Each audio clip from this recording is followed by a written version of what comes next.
নমস্কার। সাহিত্যের মণিমাণিক্যগুলি অনুষ্ঠানে গল্প বলার কথক ঠাকুর অডিও বুক ইউটিউব চ্যানেলে আজ শোনাব আমাদের প্রাণের লেখক বিভূতিভূষণ বন্দ্যোপাধ্যায় রচিত ছোট গল্প থিয়েটারের টিকিট।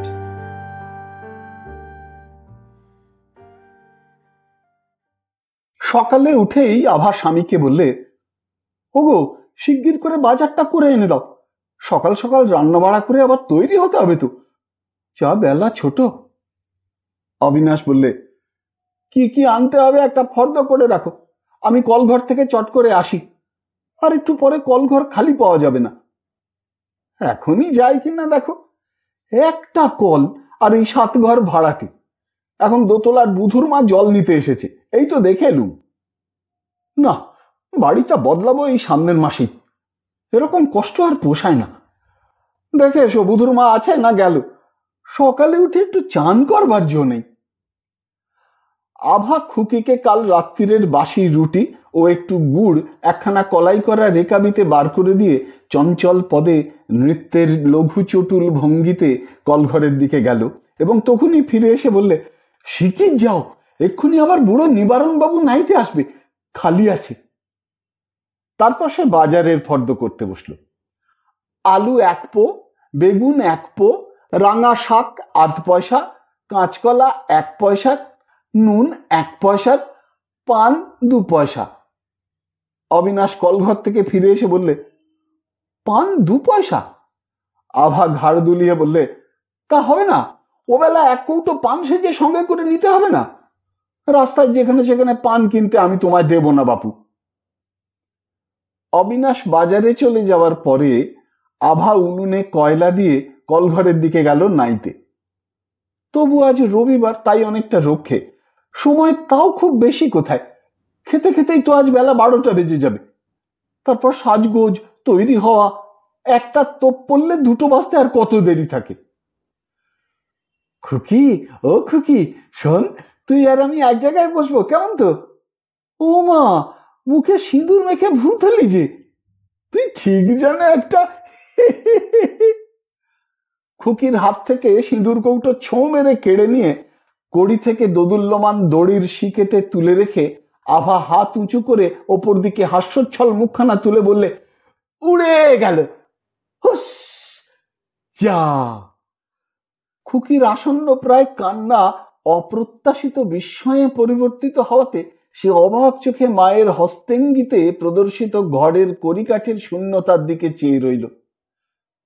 আভা বললে, আবার আমরা এক জায়গায় যাচ্ছি যে খুকু, কত কি দেখছি, তুই খাবার খাচ্ছিস, ছবি বাজনা কত কি হচ্ছে, গাড়ি চড়বো তুই আর আমি, বুঝলি খুকু, বুঝলি? অবিনাশ বাজার করে এনে ছোট্ট পায়রার খোপের মতো রান্নাঘরটার সামনে নামালো। আভা গামছা খুলে বললে, মাছ আনোনি? তেমন মাছ পেলাম না, আবার ওবেলাকার ধরো রিক্সা ভাড়া রয়েছে, কতগুলো পয়সা থাকবে। তবে তুমি তাহলে কবিরাজের বাড়ি থেকে চট করে সেরে এসো, বেশি দেরি হয় না জানো, খেতে দিতে ওদিকে আবার। যথেষ্ট সময় থাকবে, ভাবনা কি, এই তো অ্যালবার্ট হল, কতটুকুই বা রাস্তা, যেতে ধরো 20 মিনিট রিক্সাতে। বল দেখি, দেখো নি সেই সবার কালীঘাট থেকে আসতে দেখালাম, রেলিং দিয়ে ঘেরা একটা পুকুর, কত লোক বেড়াচ্ছে, মনে নেই? ওরই কাছে। অবিনাশ চলে গেল। আভা ছুটোছুটি করে রান্না চড়িয়ে দিলে। মনে আজ তার ভারী আনন্দ। কতদিন সে কোথাও বেড়ায়নি, সেই পৌষ মাসে কালীঘাট গিয়েছিল, আর এটা আশ্বিন মাসের প্রথম। কোনো কিছু দেখা বা কোথাও যাওয়া ঘটেই ওঠে না। লোকে বলে কলকাতা শহরে কত দেখবার জিনিস, কি বা দেখলো সে কলকাতায় এসেছে তো আজ 2 বছরের ওপর হলো। আর কি করেই বা হবে, খুকির বাবা একটা কাগজের দোকানে কাজ করে, মাসে 30টি টাকা মাইনে পায়, ওর মধ্যে দুধ, ওর মধ্যে ঘর ভাড়া, ওর মধ্যে কাপড় চোপড়, মাসের শেষে একদিন বাজার হয় না, তা বেড়ানো আর থিয়েটার বায়োস্কোপ দেখা। মুদি ধারে চাল ডাল দেয়, তাই রক্ষে। ধার চারিদিকে, কয়লাওয়ালা, কেরোসিন তেলওয়ালা, ধোপা, মুদি, বাড়ি ভাড়া। তবুও তো ঠিকই ঝিটাকে ওমাস থেকে জবাব দেওয়া হয়েছে, আভা নিজেই সব কাজ করে। খুকি এখন বড় হয়েছে, মাসে 1.5 টাকা ঝিয়ের পেছনে দেওয়ার চেয়ে ওই 1.5 টাকায় খুকির আর খুকির বাপের বিকেলে জল খাবারটা তো হয়ে যায়। পরশু অবিনাশ এসে একখানা রাঙা কার্ড আভার হাতে দিয়ে বলেছিল, টিকিটখানা ভালো করে রেখে দাও তো আভা। আভা বললে, এ কিসের টিকিট গা? ও আমাদের অ্যাসোসিয়েশনের বার্ষিক উৎসব কিনা রবিবার, অ্যালবার্ট হল ভাড়া নিয়েছে, তাই একখানা টিকিট দিয়েছে। কি হবে সেখানে? কনসার্ট হবে, গান হবে, তারপরে খাওয়া দাওয়া আছে। আমার জন্য একখানা টিকিট আনলে না কেন? আর দেয় না? বেশ গান শুনতুম, দেখতুম কি হয়। কতকাল তো কোথাও বেরোইনি, দেখা না যদি পাওয়া যায়। তাই অবিনাশ কাল শনিবারে আর একখানা রাঙা টিকিট এনেছে। খাওয়া দাওয়া সারাসোরা হয়ে গেলে আভা আর একটুও বসেনি। 1 বালতি জল ওবেলা অতি কষ্টে মারামারি করে কলঘর থেকে সংগ্রহ করেছিল, নইলে বেলা 2টোর সময় গা ধোয়ার জল কোথায় পাওয়া যাবে? 7 ঘর ভাড়াটের সঙ্গে একত্রে বাস, ন্যায্য নাইবার জল তাই মেলে না, তা আবার অসময়ে শখের গা ধোয়া। কি কষ্ট যে জলের এই বাসাতে! আভা আগে আগে অবাক হয়ে যেত জলের কষ্ট দেখে। নদীর ধারের পাড়া গাঁয়ের মেয়ে, মাপজোপ করে জল ব্যবহার করবার কল্পনাই সে করতে পারত না। এখন অবশ্যই সব সয়ে গেছে। সাবান মেখে গা ধুয়ে সাজগোজ করতে বেলা 2:30 বেজে গেল। রিক্সা ডাকতে আর একটু দেরি হলো। ওরা যখন বাসা থেকে বেরোলো তখন 2:45।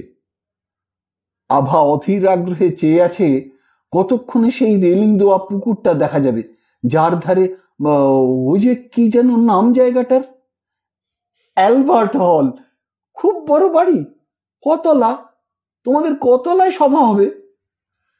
কিন্তু সকলের চেয়ে আকর্ষণের বিষয়, কাগজ দোকানের লোকেরা মিলে এখানে আজ থিয়েটার করবে। থিয়েটার কি জিনিস আভা কখনো চোখে দেখেনি। ওদের রিক্সা যখন সংস্কৃত কলেজের কাছাকাছি এসে পৌঁছেছে তখন দুরাগত সমুদ্র কল্লোলের মতো একটা শব্দ ওদের কর্ণগোচর হলো। অবিনাশ ঘাড় উঁচু করে যা চেয়ে দেখলে তাতে তার তো চক্ষু স্থির। প্রথমটা ওর মনে হলো অ্যালবার্ট হলে ঢোকবার দরজার সামনে রাস্তার উপর একটা বুঝি দাঙ্গা চলেছে। প্রায় 100-250 লোক এক জায়গায় জড়ো হয়ে একযোগে চিৎকার ঠেলাঠেলি করছে। অ্যালবার্ট হলের কলেজ স্ট্রিটের দিকের সিঁড়ির মুখ থেকে জনতা শ্যামাচরণ দে স্ট্রিটের মোড় পর্যন্ত বিস্তৃত। অবিনাশ বললে, বড্ড ভিড় জমে গেছে দেখছি। ভিড় ঠেলে রিক্সা থেকে নেমে ওরা কোনো রকমের দরজা পর্যন্ত গেল বটে, কিন্তু আর এগোনো অসম্ভব। সিঁড়িটা লোকে লোকারণ্য। একটা দলের সঙ্গে ওরা ওপরে খানিক দূর উঠতে গেল ব্যস্ত সমস্ত হয়ে। আভা ভাবলে না জানি কি অদ্ভুত ব্যাপার চলছে ওপরে, যা দেখবার জন্য এত ভিড়। কিন্তু 2-4 সিঁড়ির ধাপ উঠতে না উঠতে ওপর থেকে আরেক দলের ধাক্কা খেয়ে আভা ছিটকে এসে পড়ল দেওয়ালের গায়ে। ওদের চারিপাশে ভিড় জমে গেল। আভার কপালে বেশ লেগেছে দেওয়ালে ঠুকে গিয়ে, ফুলে উঠেছে এরই মধ্যে। সবাই বললে, আহা আহা আহা, কোথায় লাগলো? জনতার কৌতূহলী দৃষ্টির সামনে আভা জড়সড় হয়ে গেল। একজন ঘর্মাক্ত কলেবর ভলেন্টিয়ার এসে অবিনাশকে বললে, আহা হা, কোথায় লেগেছে? আপনি এই ভিড়ে মেয়েদের এনেছেন? ভালো করেননি। আচ্ছা, আপনি ওকে নিয়ে বাইরে দাঁড়ান, দেখি আমি। সত্যি দেখা গেল জনতার মধ্যে আর কোনো মেয়ে নেই। মেয়ের মধ্যে একা আভা আর তার 2.5 বছরের খুকি। অবিনাশ আভাকে ভিড়ের মধ্যে থেকে বার করে এনে খানিকক্ষণ ফুটপাতে দাঁড় করিয়ে রাখলে। ঝাড়া 20 মিনিট কেটে গেল, কারো দেখা নেই। ওপর তলার খোলা জানালা দিয়ে নিচে বাজনার শব্দ যেন কানে আসছে। আভা অধীর ভাবে বললে, কই, কেউ তো এলো না। ওপরে যাবে না? এইবার চলো দেখি সিঁড়ির ধারে। অবিনাশ আর একবার চেষ্টা করতে গিয়ে দেখলে ভলেন্টিয়াররা কাউকে ওপরে যেতে দিচ্ছে না। একজন বললে, মশাই, ওপরে মেয়েদের নিয়ে যেতে আপনাকে পরামর্শ দিইনি, মারামারি হচ্ছে সেখানে, আর একটি মেয়েও নেই। কোথায় মেয়েদের নিয়ে যাবেন সেখানে? আভা লজ্জায় মরে গেল। ফেরবার পথে রিকশায় উঠে তখন উত্তেজনা ও আগ্রহ কমে গিয়ে আভার উপর অবিনাশের করুণা হলো। অতগুলো পুরুষের ভিড়ের মধ্যে সেজে গুজে সে থিয়েটার দেখতে এসেছে আশা করে, জানেও না আজকের আশাটা কতটা অশোভন দেখালো। কি ভাবলে সবাই? ও দুঃখিত হয়েছে থিয়েটার দেখতে না পেয়ে। স্ত্রীকে বললে, খুব লেগেছে নাকি কপালে? দেখি। দেখাও হলো না, কিছুই না, যাতায়াতে রিক্সা ভাড়া 6 আনা পয়সাই দণ্ড মিছিমিছি। আভা কিন্তু ভাবছিল তার আঁচলে বাঁধা রাঙা টিকিট দুখানার কথা। কাল খুকির বাবা তাকেই রাখতে দিয়েছিল। আজ সে হুঁশিয়ার হয়ে আঁচলে বেঁধে এনেছিল টিকিট দুখানা। কত কষ্টে জোগাড় করা, কোনো কাজেই এলো না, মিছি গেল।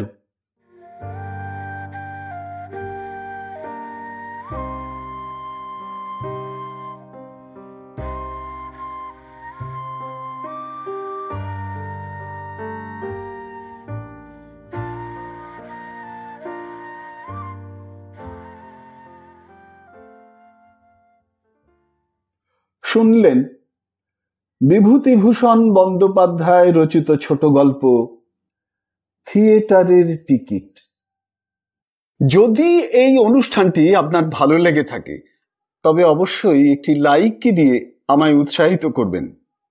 যারা এখনো আমার এই চ্যানেলটিকে সাবস্ক্রাইব করেননি তারা অবশ্যই সাবস্ক্রাইব বোতামটি টিপে চ্যানেলটিকে সাবস্ক্রাইব করে নেবেন এবং ভিডিওর কমেন্ট বক্সে আপনার মূল্যবান মতামত জানিয়ে চ্যানেলটিকে আরো এগিয়ে নিয়ে যেতে আমায় সাহায্য করবেন। ভালো থাকুন, পাশে থাকুন, সুস্থ থাকুন আর শুনতে থাকুন সাহিত্যের মণিমাণিক্যগুলি অনুষ্ঠানটি। নমস্কার।